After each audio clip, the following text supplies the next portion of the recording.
It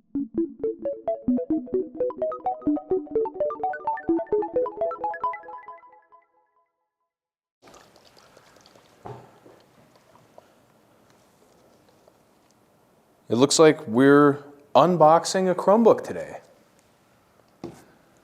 Here we have an Acer R857TN. This one has a 12-inch screen, 8 gigabytes of RAM, 64 gigs of storage, and blazing fast Wi-Fi 7. Let's open it up.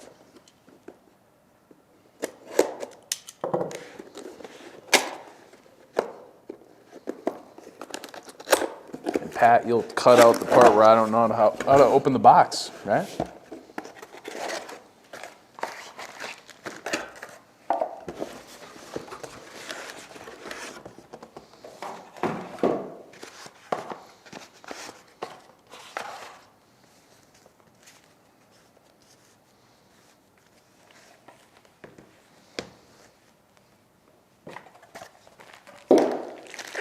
USB charging, as always. I think everything's USB charging. All right. Kind of a interesting texture here.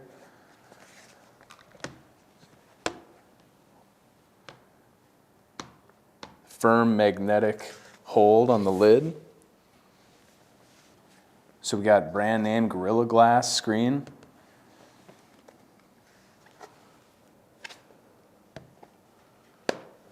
We have one USB 3 port over here, USB-C, and another USB 3 port over here, and USB-C, and HDMI. Volume and power on this side.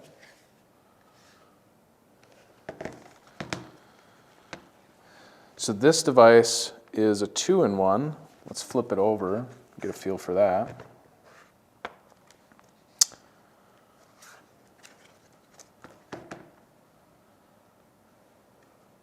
Hinges feel sturdy.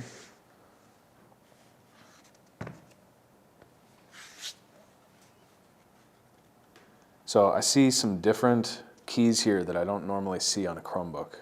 Well, normally I would see a search key here, but I see the caps key and this plus sign and a G for Google, the Google logo key right here, and a function key.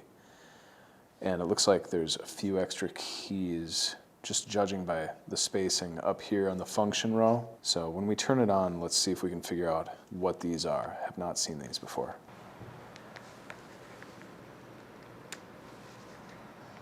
These are pretty stiff USB ports here. And I'm not complaining about that. All right, we're all logged in. So let's find out what these buttons are for here. So this, the G seems to be the new search key, and I don't know if it has another function, but the key that used to be here, where the caps lock key is now, that's where the search key is. Okay, it looks like this plus sign, when I hit the caps lock key on the desktop here, it lets me create new files, new doc, sheet, slide, new Chrome window. So there's some extra functions there that are definitely new. The touchpad, silky smooth, not huge, but I mean, I can get all the way across the screen. I didn't change any settings, and I can navigate the whole screen. Everything looks crisp. The image is clear. Glass looks good. If I push on it, I can see a little bit of bleed through. That's normal. Let's see how the stylus performs here. I can tell you where I was touching on the glass. I don't see any oil on the glass, so that's nice. A little bit anti-smudge. The stylus is pretty sensitive, but not overly. And there's a little click to it. I like that. So rather than just tapping the screen, I can actually click in on the stylus just a little. Looks like both the top and the bottom halves both have rubberized edges. That's really nice. And this keyboard, for when your keycaps break or fall off, this keyboard is replaceable without having to replace the entire palm rest. Okay, let's crack it open and see.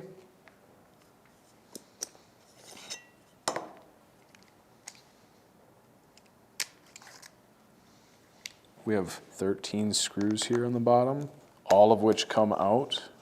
I notice just 2 screw holes, they show a little image of a screwdriver and a keyboard. So I'm assuming with these 2 out, we should be able to pull that keyboard out. And that would be a big deal.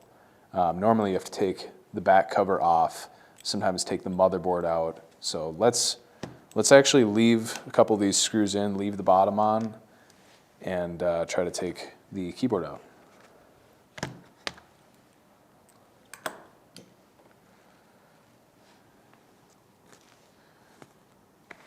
So the clips look like the clips are up top. There we go. Yep.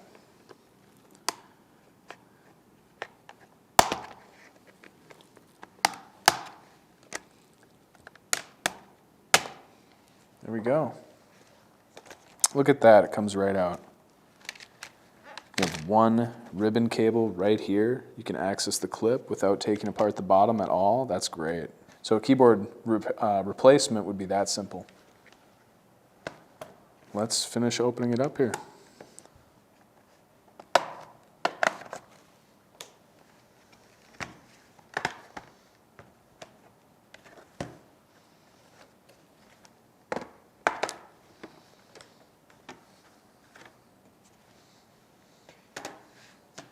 All right. So I see this hinge comes in pretty deep. They did a good job here. This one, not quite as deep, but that's all right. We've reinforced the ports on both sides. I see quite a few cables, but all really easily accessible, nothing covering them. Doesn't look like you'd have to remove any one component to replace any other, which is really nice. Other than touchpad, access to the touchpad is behind the battery, which is totally normal. Let's see how easy it is to pull the screen off. Not too bad if you start on the side.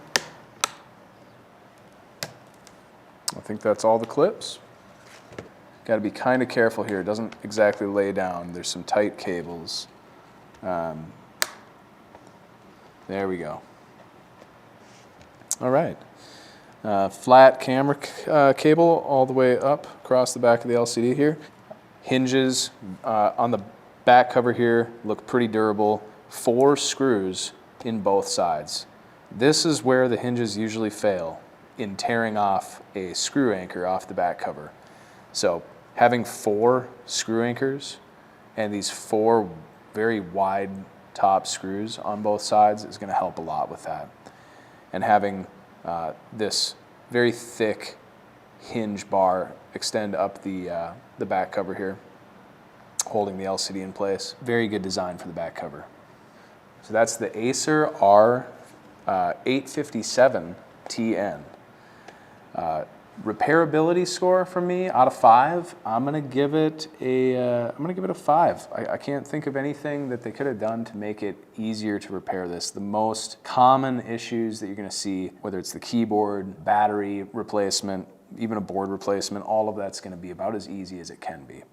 With the keyboard being exceptionally easy to replace. I really like that. Overall, I'm gonna give it a 4 out of 5. There's some new stuff on this device that I'm not really used to, and that's not a bad thing. I think it's a great device overall. That about does it for this model, and we'll see you again next time.